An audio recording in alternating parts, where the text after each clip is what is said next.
Memo akwaba edeba eye Ancest TV. So your friend me Kofi Ochame.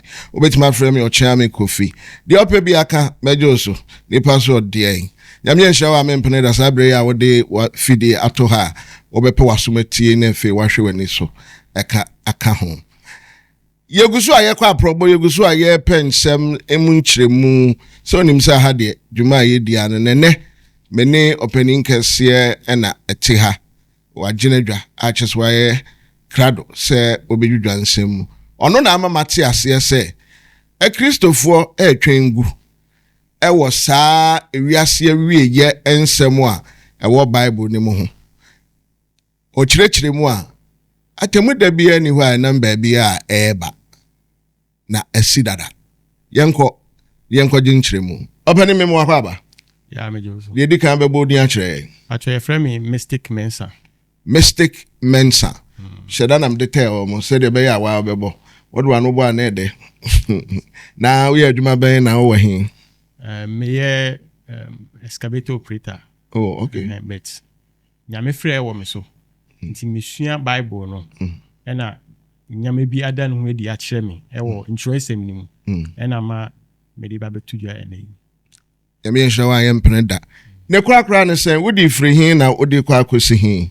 And the cracker say, me who be Bible no efa ewie mre ya ye kan ho asem bebrebe say wiase ba ewie no. But me sua Bible me hu say Yesu kan ewie na asem no na enye Bible ewie ye. Sa ewie mre no e hyase wo Jacob abreso. Ofre ne mba anso no be wu no ofre ne mba ni nia no bo ma no. Na o ka kyerem say omra mbeti asem o ka kyerem. Efa enda etwato no ho. Which is the end time. Which is the end time.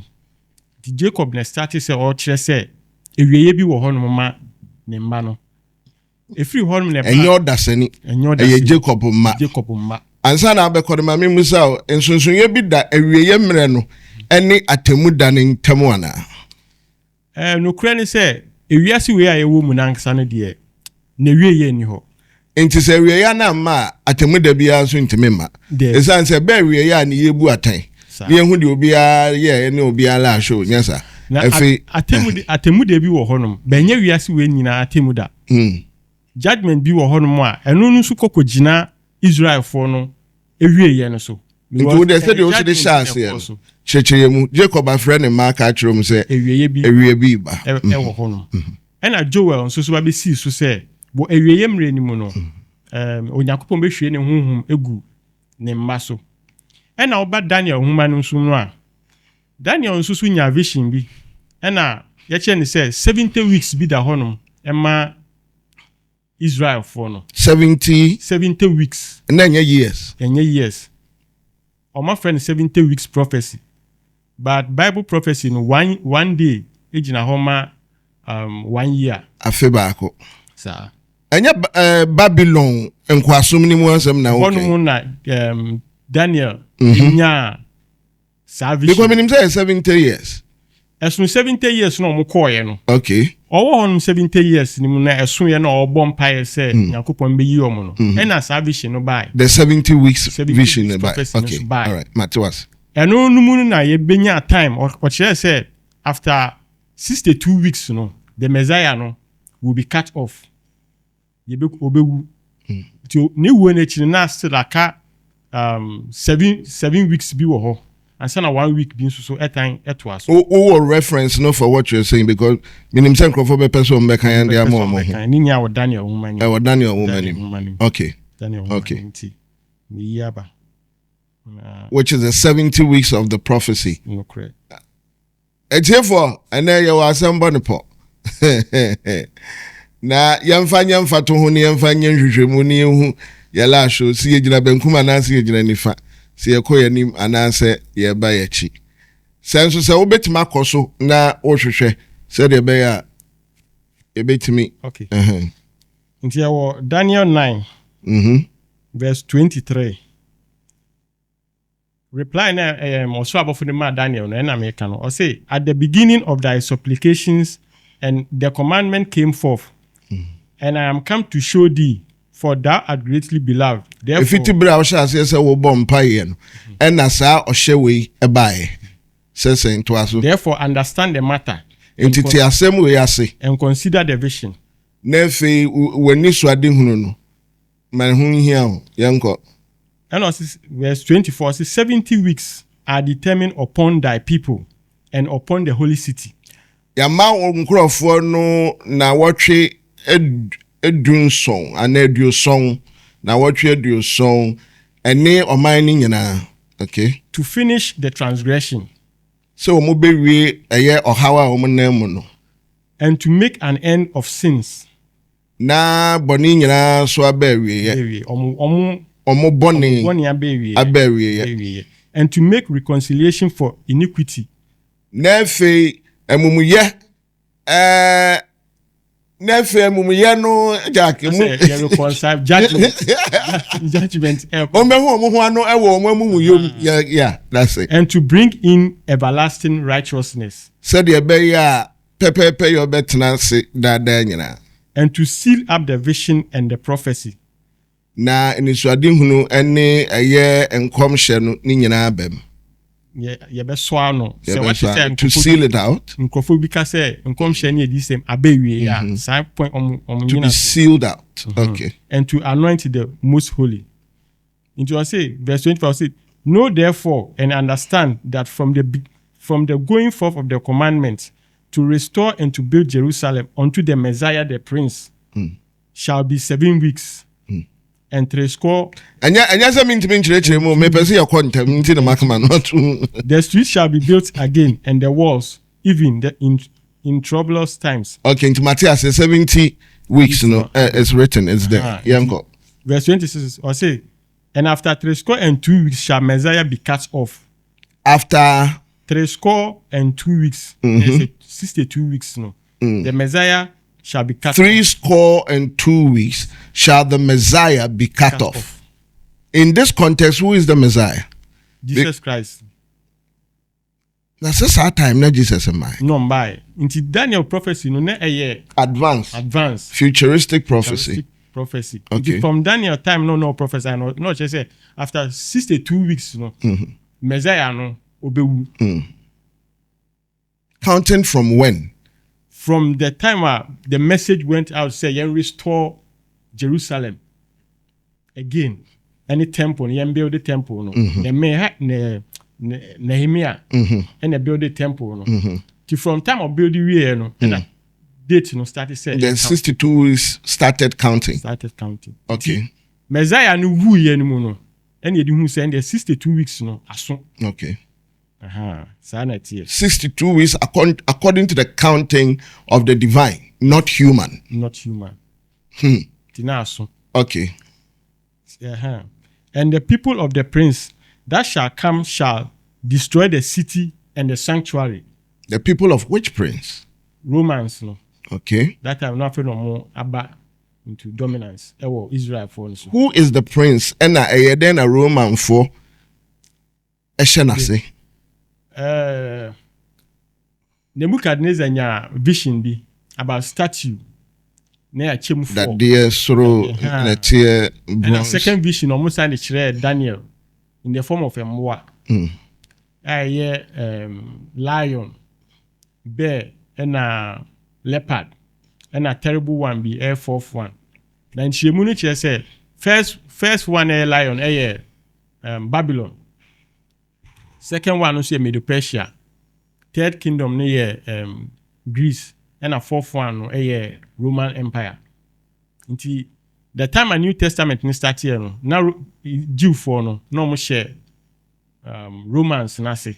No money on hene or do musone Roman ni. Until then this Roman for the bar system ni mono. Until no more shop say and what you say.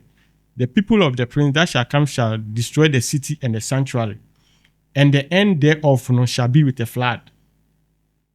And the end thereof shall be with a flood. The flood. As you say. They say, it will come like a flood. They say, and unto the end of the world, desolation are determined. They say, like and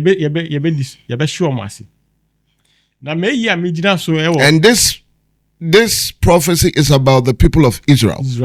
and yeah the bread Daniel the bread Daniel ama na hu say o ma wie ye bi everybody okay and Jesus buy no on the asuafo no call Mount Olive so and na omo be chen say o asori Daniel ho so efe no mo admire asori Daniel no ka chom say omo hu bibi say asori Daniel si on eboba ba kokora nye de enda ba ko so ye be kan nia egufom and omo si eni oru a kire ya asemi yase na tamben ene ye ewieye no ene wo maye a etoso bi ene wiase ewieye tu omo no no feel say wiase we ewieye ba na Jesus no o pa che Jerusalem na wieye ene asori dan na den ewo ho no na wieye no ka ba na nya wiase wieye nti science o maye nyina no eye nyama na efa Jerusalem ho a ebesi nsusu wo Jerusalem bebi o ka say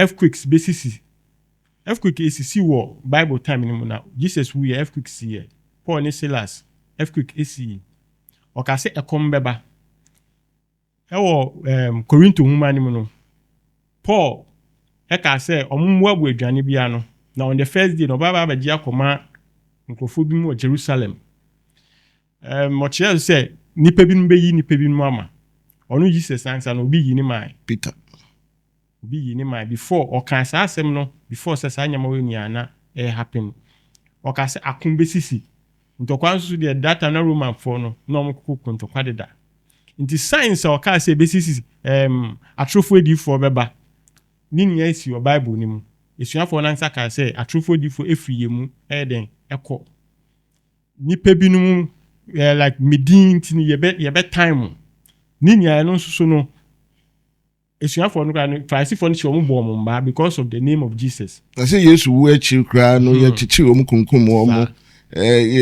why kra ni yesi ye born Peter Stephen ono kra de si na bo no de say Paul na be Peter so sa Peter kra de me ka kwan omo fa so omo wu ye esuafo no John say see ya chi ne frying pan that the same ya chi na alive sa o dwane free mu kwotena apartment asase so and you say the cancer John Tro woman wa apartment asase so now nipa wa hihye ne ho ayehu pa wa hihye na nya asem keto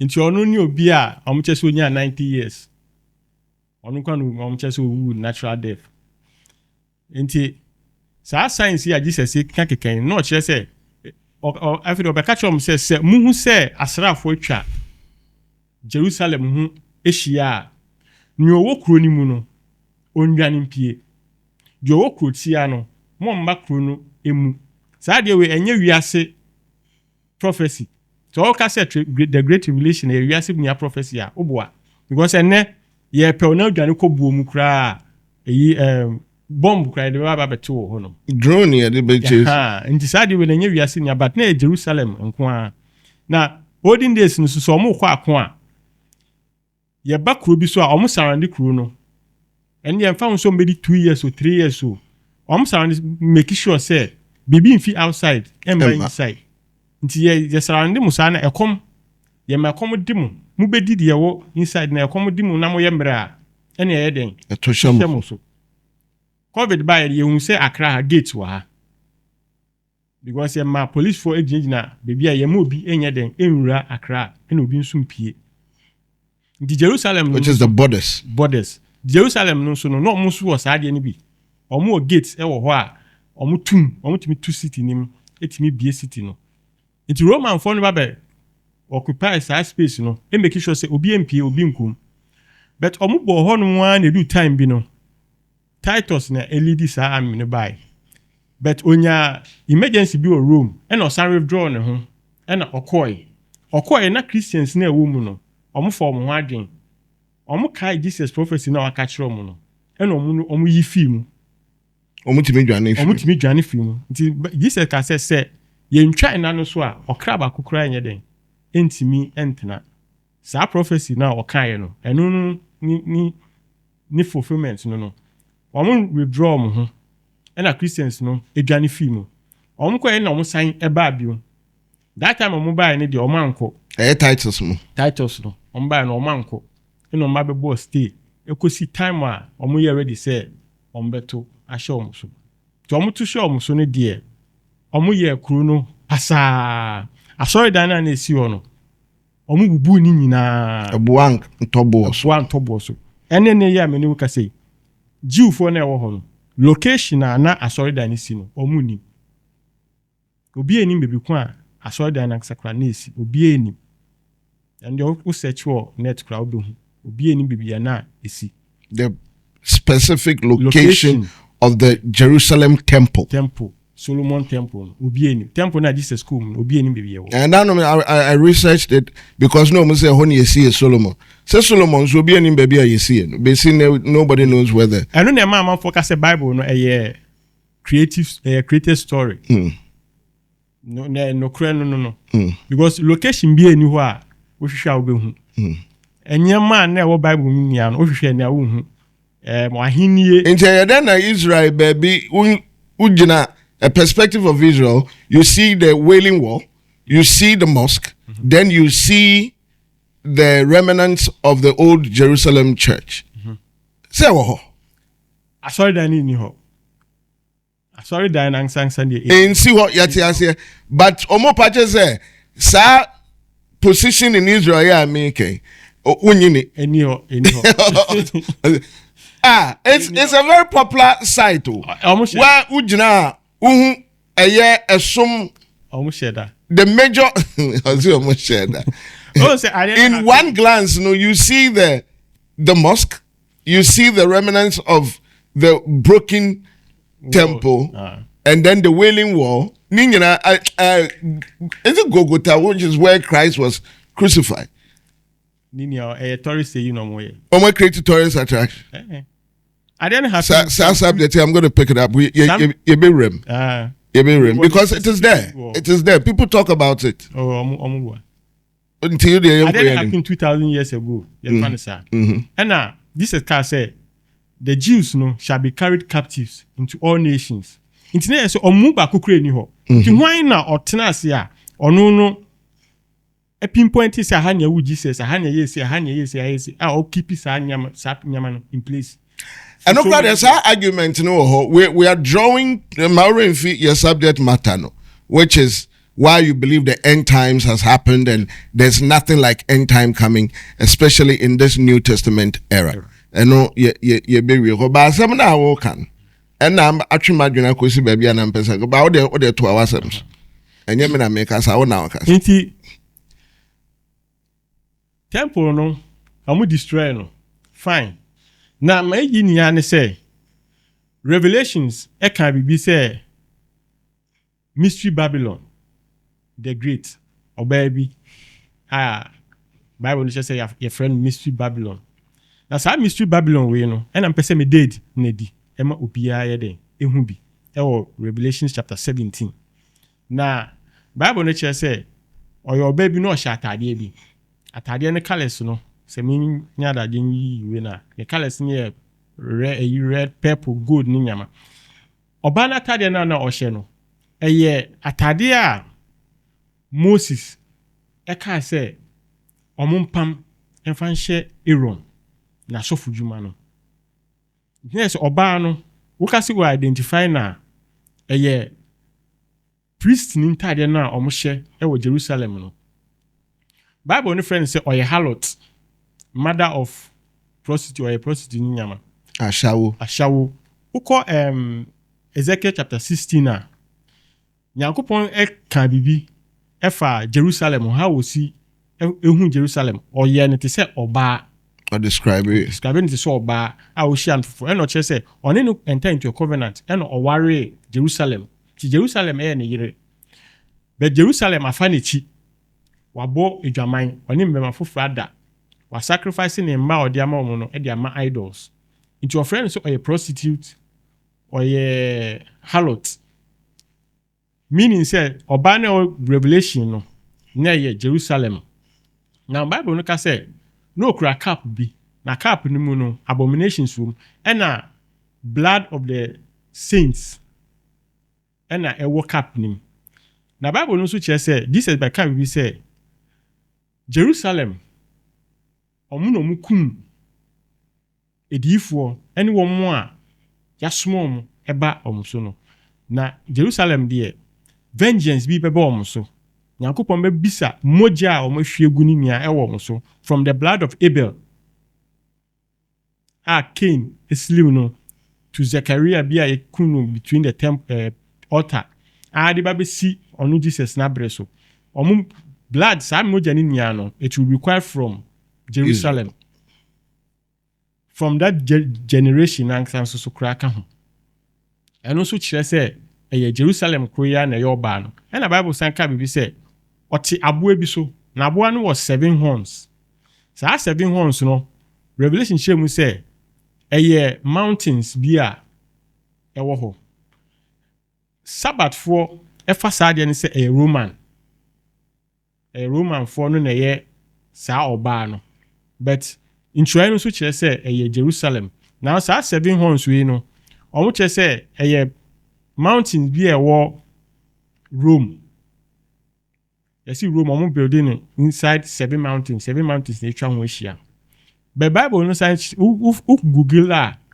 Jerusalem any 7 hills a wobɛhu sɛ Jerusalem so yɛ building wɔ 7 mountains mfimfini ɛno so quotations ni nyinaa wɔ ha sei Bible Psalms no baby can say as the mountains surround Jerusalem so the Lord surrounds his into no omo na omo authenticating is say it is this same mountains for the Romans no na make reference to no mati name mum old Jerusalem no into no that is what the Bible is speaking to yes into yade a happy na twem enye fufuro we hu fufuro we ne yahwe so ne yesi sa okay sa the Jerusalem no and so were between 7 mountains emu enti ewiye no baaye no mu no Roman for no to show mu no omo say asori ni nyina ese kuro ni nyina and the Bible no be kan be say Jerusalem no aye say habitation for demons Revelations aye habitation for demons and a place for evil spirits ahombone ni na tena bia na ehonom no because of say no odidwa dwedie ekoso ewo Jerusalem asori no until all manner of people come there. And the Bible just say we deceive the kings of the earth obia sorry of say Jerusalem ni de kronkron so hwa Jesus by no onyo mo problem asori dan no kom koye adwuma all right but system na ekoso wo honom no mfa no nhim nye no twen Bible wo no correct so wo hwe no kra na okom kra collection kra want to be okotrans na wo hwe wo na oba bi betu bi no kan wan sem ono want to be nesuafo want to be but otua tax which means he never agreed with the system no the system of the church no mfa no wan hyemu bi any the dealings in Jerusalem but then tax ne de not as yes yemfa Kaiser de ma Kaiser but yame asori no dwumedie na omo ye ne de mfa no wan hyemu bi da because no onim say omo nyama no entene Nyankopɔn fa Ezekiel ekɔ asori no mu ohunhun ekohu abomination bi no mu a ekoso wo ho me sure so onim saa de no aha nti no Jesus by no mfa no wan hye asori no system ni mu nti Revelation share say enye omo na no from Pharisee aha nti no onyo omo nkakra onyo omo nkakra because no person onyo omo benya eyi ko onim omo nwum omo ye nti Revelation share say omo wie ye no by no oso abofo bi fa abo na otutu ensuom na se ne ensuo na to se ne abo na to ensuo na ensori bio no saa Babylon we ensori bio nda ensori bio nda yenti nwum wonimu yenti hwe wonimu. So all those end time talks in the Bible was about Jerusalem and the people of Israel. That's all. It's not about the world. It's not about the world. It's not about the world. If I come and meet you. Enti prophecy na ba say ewiye no aba ya tambo atoato nsuma ebo no ensori bio no ehon ma dane ahombɔ ne tirabia no ade ha me ne say ya sofo no omo sori a omo so omo ko Holy Land experience omo ko Jerusalem omo ko bibia ye wu Jesus omo ko Bethlehem. A DM omunim adie we e Bible because according to Bible no Yakupon on recognize Jerusalem biom eni so He's done with it. eni so exist biom because of that distraction na oye exist biom o se adane ahombone tinabia any adamoni tinabia. It is a sophosi woko Israel no akwa remnants of the ancient times woko baby ahombone ahiem. Sa na ntro eneka Ada as a usuru kakra. You are speaking to truth and you are afraid. Masa, what are you talking about? No. Enti no omo ko Israel. Dan asamwa akwa ahombone bia PSC star akwa ahombone bia. Your friend is saying, "Oh, omo akwa de doors omo gira ho record videos ni ade ben. Omo nyina akwa ahombone bia." Omo kan Revelation 17, 18, 19 on behu ro. On behu sanya maweni awo. But if there's no specific location for all these happenings, na yebhwehwe na yenhu a eyeden ene ne wiase timi ahyehye no maybe de nipa ni akere se ho ena na no maybe wo. On said na omu ni ho. Ene say 1940 bibina 45 ene so the formation of the Israel and giving them the flag and by the United Nations and all of that.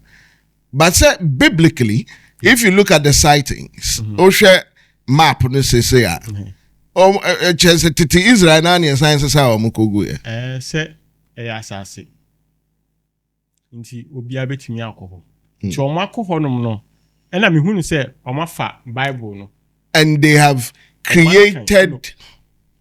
recreated the sightings to give people. Yes, Israel me ko hoda. Na na makola bitimi hia okra cap about say we Yesu de nom nsuo. Oya ro for beton am say ya. Sa. Nti o mafa mo adwen. And we mo didi. No mo didi. O mafa mo adwen. It is a Jordan nim nsuo no mo sabeton no Ghana ha no. Na chese pipe nsuo ye bia. Power bi ani. I don't find no adwen. Dead Sea. Omo kwasaba o. Koto nim oil ni aba. Omo timi kire ba bia John the Baptist boy Yesu eso. Nsu no obi ani ho. Ensuo sansuo no kure sakra. Nti onipa no ade na happen some 2000 years ago. Na 1940 bibi. Omo sori akokrom ho. Eba nse no mu nse aha yesi. Wa na kire omo. Na je se omo tenase na omo dwenye. Omo tenase na omo dwen se yenye bibi ni. Ba bia ye de ya bai. Ne history ni. Enti no ye de ani bua. E habit ma ye ba bia na asankapani John the Baptist gina. Enti fie na ekọ aha de Gogota aha na yebo Yesu asenuam. Eno omo ankasa recreate bibia. Sebio se etina he. Me ba he na kaim so. Aha na okonfa noche. Ebia otwe mokwa asante obefa ha. Eno ye bibi se wa ha. Mimi ni mejiedi. That's it. Mejiedi. They woken ye wo so. Mejiedi. Eni ma bebre wo ho. Daddy baby say Kenton Chrono area ho what they call tech rem hall 6 ho anamon sisi former ya conference umpires conference betwe mo ho ekoko ya de me gidi nam tie yedi conference story kwa utia enya asante nkwa o ena utie kra na ubeka say bi kra enye no kre because ubeti no ye se okoha koye say ukugwane adi nyina oni ka ni na sifo oye ni say no timi movie that time there now wasa omutisi nwere ma na asante fo enfi asante amekun ododo a ame ya nhwe wo mo ma sa no mo aye no Bible recognize Israel and as Jerusalem and as the echo Onyankopon recognize Israel biem oni Jerusalem wie oni Bible mu insem oni and what pity Jerusalem ma no akwa ama nyina so and wa hyebo say ansa na wiase bekwa wieye obefre omu nyina eho so eho no kra enim That is not written. Enim. Old Testament no. Time of scatter Israel crew no. Emu chemienu. Solomon eye abosomsem no. Yakopon che ahine ni mu mienu. Che no che mu mienu no. Emu beye to say country mienu. But amanfo nche dey ni menchire wase. E beye country mienu. Northern Kingdom and a Southern Kingdom. In fact, I say Ghana and Burkina Faso. Emu che mienu. Obia wone hene. Obia wone capital. Baako capital ye Jerusalem. Na baako so de Samaria. Na Samaria for no abosomsem na mo ye. Na the Southern Kingdom no, ehonum na Jerusalem wo. Nti na sorry dan no wo ho. The Northern Kingdom no say o anhwe a ne nkrofo no be Southern Kingdom nya ho na Solomon wo. Yeah. On the see sorry dan. Ho na sorry dan no wo. Na Northern Kingdom no na sorry dan ni ho. Na ede na Samaria for no kra na nyame ti o mo afi Jerusalem. O mo so be abosomsom for kra chai. Solomon name. Enu nso yo mo suban. O ma sem ne say asori ni omo ho. Into omo sumo. Okay. Bipo bi no omo ye. E na bal asem so eba omo mu. Nti Levites na ya che omo egu omani ni emu no. Omo etwe omo fi Northern Kingdom no. E na omo ba Jerusalem ho. Na ka Northern Kingdom for no. Na omo abosomsem no course Ahab ni Jezebel no. Abosomsem no course buro no. E na Yakopon e ma Assyria for e be fa omo nya fi asase ne so. Omo koye no no kofa ahoho Assyria hene ndi ahoho begu ho. Ti sankofo no mba begu asase ne so no omo nye Jacob asefo. The Samaritan ni ba no share Jesus no. Oka chen say you Jews no you have no dealings with the Samaritans. With the Samaritans. We need to can be. Ale na obisa me nsuo. Nye so omo nye Jacob asefo. Omo nko omo ho. That is why Jesus became the unifier. Ono de won fa hu baby a wo free. Obeka obi abo. Omo Samaria for no hu omo say omo ye superior. Jew for. Omo de omo be pata bana Jew for no. Omo ayo omo so omo ye nipa chen obi a. Nti no omo hu omo say mo de mo nkan ye ho. Then e kofa the good Samaritan story ne bae no. Jesus used to say Pharisee for no betwe mo but Samaritan ni no onye yi no. Wo na ehwe onipa no. Nti asema waka no unifier or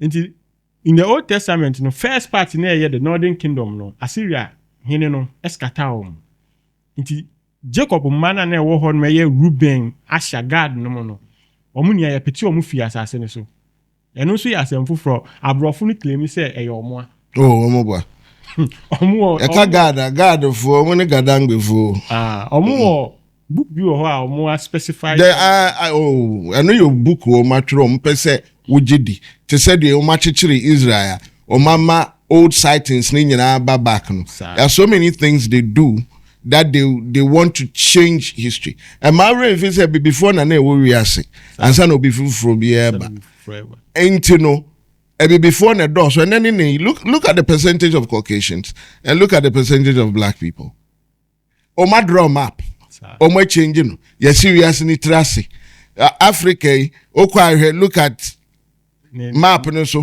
ya pese ya kire say omo dia so but in reality when you put together the 53 and now say Krakow 68 yeah the other parts of what is determined Africa ebeka ho a eso chain baby ani so what they've written for you to believe and what the reality is completely different. Swiss canai because somebody wants to change some kind of history to be relevant to the old times. Baby a nipa betna ni baby a nipa frinti. Are you getting my point? But abrofu mienu nka momu will be neither. Before ne kambom ewu free. Oko free no free bom no mo wo a European ne gina ho. There's no difference. Entini ebi mo ha ansa na ebi no mo ba. Enti ebinom so any history na efe no mu pebi ti omo je wo de ne keka ni nyina bom no mo hye no se de be ya ye nyina be ye pe but entisa o ti asem na America na entisa enti wo kan sa de anafa ho no to because ho no nsem bebre ho a ye nyanwie enti mi emfa ye ni nto eye awieye brebi ntokwa besisi aman be sori aman so and there will be rumors of wars. Yajin watching you are sorry them ebusa questions ni nyina no. There will train nyina say bogus. Bogus. Say ntina asofo no omo preach no omo ka Yesu ba o nsenchenu o kan nya ba up to now omba.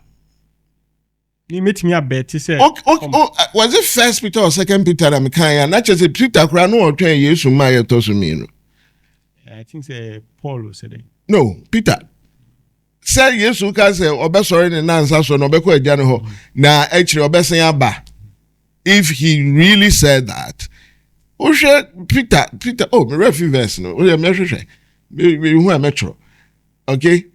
Na Peter ka say, Yesu ma ye to so ne an just then one kra no wo twen Yesu. Yes, no more. Because no him say be 2 weeks, 3 weeks be obesen aba. So can be bisa. O say to ben so ne hyen a yin a ye te ase no. Yeah. Say omo wu no sorry yin a ye te ase no. Ye ni omo ni abeye de ebe sorry akọ. And so ne ho ka. And no so cry ye people ye hu. Na say Yesu Christ ka say no kra me say mu a mu gina he ebi nka wo nhwe. And na me ma ye to so mienu na ba. Ne nti ase wo. Chirem. Distraction no asem na no worka. Utumi say na terms bi na e wo ho. Ona ado wadwene bu say afia no mu dia na say. Sana mi bu no. Sana mi believe because nipa ni bi e wo ho ansa na sa distraction no e ba. Then I say bibia run to the destruction of Jerusalem. Into the warm up to the end time, which is described in the Old Testament according to what we're finding. Now, which major end time? The crash of the Jerusalem church. And the people of people. Okay. And when they end no. This end nearby and the judgments. Abba. The Akasa judgment. Be answer can aketia. You be a be a swaketia and sakai. Any the judgment. Now, the book of Revelation talk about who a year or sort of fufro to say or buy yes, no, I for you, I didn't come out for kun. Now, me who nipa baby, I will dump him. I will free a bushia, I would do cocoa tuntum, fita, no win yana a book to get. Nini idea happen wa. I will nip a trim. But this is John telling you about an end time. Revelation no mo try no. A process from chapter 1 no. Enyamani didi so sa e dey ba. Dia wo kan no. E wo before the final will no. Bible no kan enyama bi say oka say angel bi ebo trumpeter. Ye dey asuti ye ntehwe. Ba enyama ase it happened it was spiritual anymore. What I say? Nyama bebe revelation enya ade a wodi weni ehwe a wo behu. Especially to say Jesus, who fa weni hu ni da. Ebi ma hu ni da. Obi ehun ni da.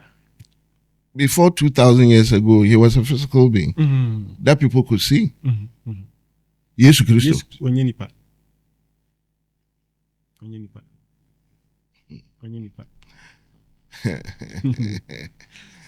Asem wo kai ya. But oye hunhum the Christ no. Christ no eye hunhum a ewo ho deda. Kristo no kobusa Samaria ni ba nsuo na wa ma no. The whole story no and I'm kind of say eye ase obi tina ase. What I say? And now omo creative story no. But enye say eye kokwanasi story. Eye onipa ho asem e no matro. O how see Yesu you wenye nipa. Onye flesh and blood. He wasn't born in Bethlehem. He wasn't raised. He was not taken into Egypt. He didn't return and settle in Nazareth. Who say other religions ni ewu bi ewum. Asema okay, make me akakofa the zodiac.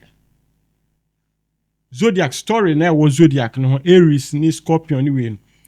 Ye fa zodiac na ye kind stories na was zodiac no ubun the life of Jesus no ewo ho no. The zodiac 12 zodiacs no. Make me aye na yi ababa chiro. Enti ye Onyankopon ba no a twerɛfoforɔ no ka ne ho asɛm a yɛgye de sɛ ɔno ne bɛwu yi wiase bɔne nyinaa korɔɛ wo se no ɔnyɛ nipa ɛnyɛ ade obi de ani ehu ne da ɔyɛ honhom a ɛte wu mu Bible ni mu nyama ni ayɛ nyama a ɛkɔ so within onipa adwene mu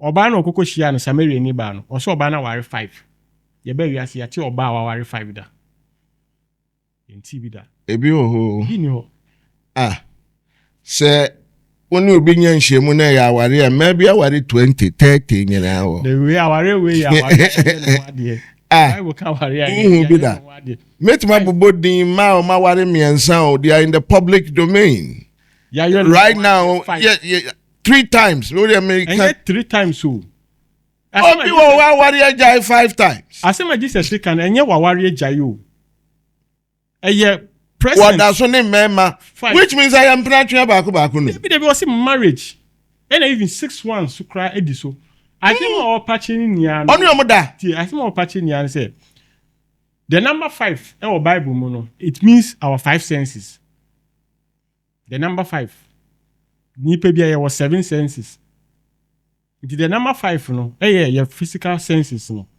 the 6th sense mental perception and at the 7th sense no spiritual understanding it is out your monko no po a this Rebecca said other school of thought has 9 senses but popular one is 7 that is what they want you to believe okay and those for and one say in chiremu no askata because me the 9th sense no I make an argument but you are based on 7 so what is the real truth now the truth is say uko search ya 7 na obi hu 7 and a popular way or and then I met 9 but 7 no na maka chon 7 ne dey make me abubo ni ama which is your eye for sight your nose your mouth your ear and your feeling and only 5 no and 6 no mental perception and 7th is spiritual understanding Jesus ni oba ne kasa no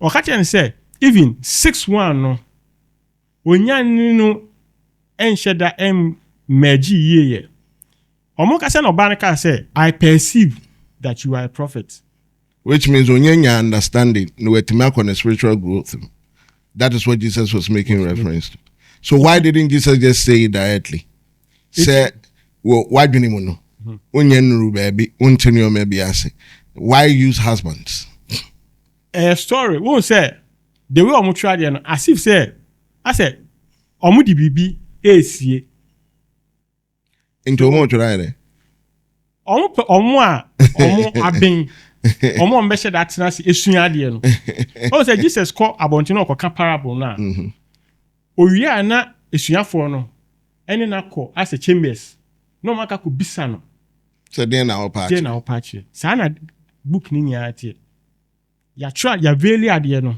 ene ede abeto but deeper meaning na sansa na ede e wo ho as only penny kasa no wabu be say story no omo de mwa na ye ya nko bia be hu say oh bibi we chire but ye di nipa aye no hu say a history ye ndie chire ye but asem na sansa message na sansa no ete asem ne chi intenen komo ya me ni wudi say me sorry mistake me sorry free her kwa me mfa nhye me tiri mu say eye onyankopon ba na ye frɛ no Yahshua no a ye gidie so oba betena asase yi so me ye che ne bo asenwe ma ne koroye enye no kure da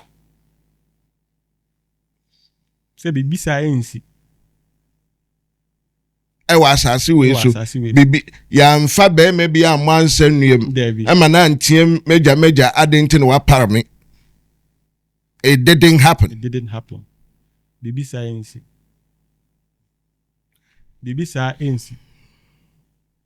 me wa hu we wo ho a o kwa sorry be aba this is me kwa sorry but answer na kwa he me ko assemblies kakra like in sorry ni dey like ye nyini no 90s 80s no na sorry deeper life baby abi yakobi charismatic churches ni ya kokobi Ukokuti asem no. Kuti asem. Any asem na ntimi. Ikutie. Asem na enyo. Yeah, me befia won say that those days no. Na internet ni phones ni ho. Nti me befia books, Bible. You research yourself. Kan. Nti me kan me hu nyama different from the air can. Asofo na echire. Nti ade no start say e disturb me. Nti na ma me kwa sorry a ye kan me befia me hu say bibi fufuro. Me ti asori de ne ye kan asem no kwa na me hu say bibi fufuro na omo ka no. E fa no bibi ti say heaven, omo say ye kwa heaven. Ba me hu Bible no musa. John 14. Omo ka say in my father's house are many mansions. Omo di ye argument say heaven na Jesus say kan. But say wo hwe asem no a in my father's house, the house of God, enye heaven. Throughout the Bible, the house of God, sorry there na kesi Jerusalem. Shemu bia. Nti eba ne senti no bitimi dan ne say heaven. But if even Jerusalem is the destination for that asemna ye kana, how could you put a mansion within a house? It's impossible. Because a mansion is bigger than a house. Yes. Nti ewo meaning asemna ewo ho no enye mistake o. Asemna mo cho John ho no enye mistake. Ewo meaning the house no eyewo. But mansion no eyewo wo mentality, wo consciousness. What you can dream and what you can manifest. The bit me free umuaba. Nti intro no enti se ne yesi hu no. So the body is the house of God. The house of God. And out of the body where God dwells, you can bring out many mansions. Many mansions. And I even mansions no kra na states of mind. Se metina hai. Me assume say me very richer. My enter into a mansion, a state. Se me assume very well say me very richer. Everything pertaining to richness no. I best start to say happen with my life. It will begin to manifest. Yes. When you focus on it and then you work on it. Nti the benefits na ebeba is bigger than me. And the man here mansion. Say me tina ha na me ka say me poor. Na me focus on poverty. Everything pertaining to poverty no. Best start to say a manifesto. When abrofo no hu ya wo mede be kire ye na nanom a ye gidi se ohia ni na be ko Nyankopon. Entini ye se ye hyehyɛ yadam de wo soro. Na asase so ha de ye ya hoho. Ahu de broni de aye ho. Unya nte ase a utimi ya de nyina. De nipa etie wo wiase bia ma no remfi da ma wo remfi se ehya ase wo wadwenem. De wuntimi mfa wani emu ewo wutirim no nya de a wo nsa betima kan wasase so da. So one friend who's skani no entu anamo wenskafo tu anya de a obeye skani da. Enan yen hyede mo mompaye empia bonten esikafo enye ye. Amemfa nipa mienu de obompaye pa prayer warrior. Na memfa kohwe aba na memo mienu nyina adwetire de obompaye ne ntena de mo mompaye. Na kohwe aba no wonfa sika no nkofa neoma no wonton kantamanto. Na afiso no ye accounting a de mpaiboni no ne kohwe aba ni no ye behwe de ni sika no e bia beka ho. The realities are reality. And neoma ye edehwe Nyankopon enye no ene ye maye yese kafo. Eno emfa sika mreye. Intino wuntimi nkaza osori a wokọ asori de bia intino. Saa kwan no so na obeye sika ni nkrofo bebira ye wu. No mu shoot worry as well God shoot nani me pagya. Badanya no ne ye ka ho asem. So wani da so said the try na kan say emre na ekwa awie ya neoma bi besisi a. Mystic Mensah em wati ase say o twengu. Pebre bi bo eno wakan. Na nya de a saa asem no e ba besi asi dada.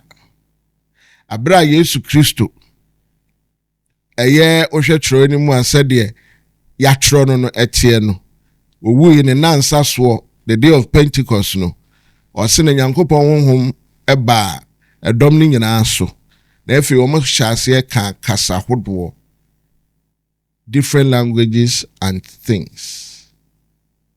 And some American say what you say. Na Peter ejina mu kan say said de tete adiifoɔ no ɛhyɛ ho nkom